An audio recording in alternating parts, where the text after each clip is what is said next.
So when he wasn't busy litigating court cases against the devil, Daniel Webster was also helping solve the apportionment problem for the United States House of Representatives, as he would put forth a method that would get adopted in 1842 that essentially splits the difference between Adams's and Jefferson's methods, where he still works in terms of that weird and murky modified divisor thing, but once you have that, or at least the way you get that, is in terms of the idea that you want your modified divisor to be set up in such a way that each group's modified quota, when rounded to the nearest whole number, will get a sum for which you find the total number of items to be apportioned, where those modified quotients that are rounded according to the standard scheme are called modified rounded quotas. And then once you have your modified rounded quotas, which are meant to fit the whole apportionment, you just slot them in to get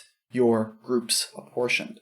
Where that idea, Webster's method, was accepted in 1842, and over the next 50, 60 years, the system would kind of oscillate between Webster's method and Hamilton's method before eventually being replaced in the 20th century by supposedly more egalitarian methods that we may be re-examining in a couple of years as of this recording. But that's more modern history. Let's finish with a bit more old-fashioned history here by talking about that bus routes example that we had earlier on, where in this case we're going to build that example in terms of Webster's method with the given modified divisor of D equals 498, where really the biggest difficulty with Webster's method is that value D. It's already kind of weird for the other methods, but in particular here, because you have standard rounding, that can either be bigger or it can be smaller.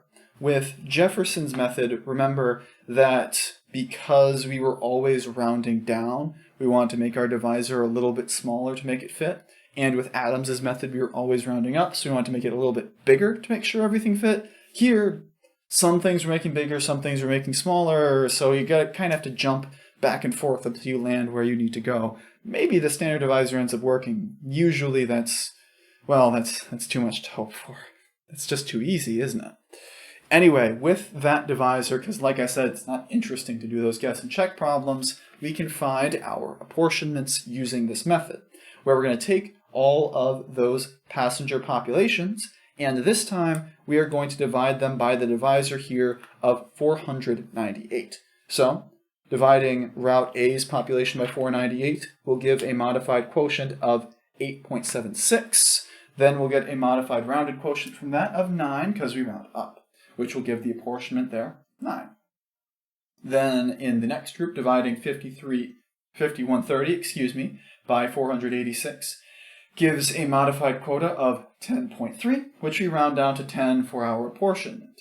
Then at C, when we divide 7080 by 498, we would get 14.22, round down to an apportionment of 14. Then at 10,245 on route D, we would get 20.57, round up to 21. 15,535 gets 31.19, round down to 31. And finally, 22,650 divided by 498 gives 45.48, which is so close to getting rounded up, but no, we will round that down to 45 to get our full apportionment, in this case, of 130 to fit our bus route.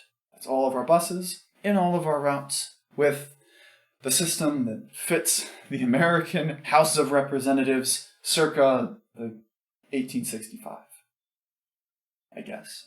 I don't know. Sometime in there, probably. I don't have the exact dates right here. And like I said, they did make some adjustments between the two systems. But this is what we would have here. And this is all we have for Chapter 13. Where I'm going to say here, looking at these things, yeah, it's really intense looking with this big table. But just understand, everything that's going on here is division and rounding, where we need to be careful about how the rounding rule follows for each system. That with Hamilton's, we always start by rounding down, and then maybe add up to fill. With Jefferson's, we always round down. With Adams's, we always round up. And with Webster's, we round as per the number would imply. Those are our ideas here. that's all we've got for this chapter, this unit.